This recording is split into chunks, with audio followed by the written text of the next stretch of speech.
People don't realise that when they turn on their taps just how much hard work was involved in getting it there. It would have been nice to have a shower, but we couldn't.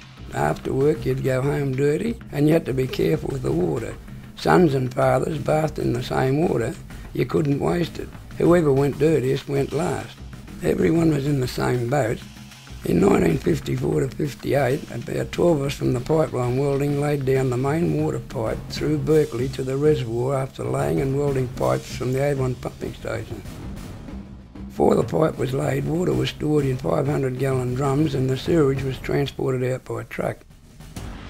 Putting the pipes in for welding was a big job. It was hard work.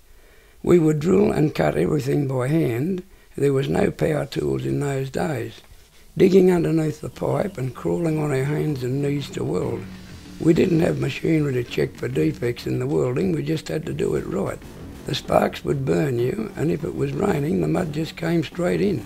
And the welding fumes. I got throat infections from that. It was bloody hard work, and there was no such thing as safety regulations like there is now.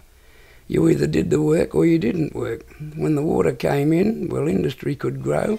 People wanted to live there and prices went up and we could have a proper shower.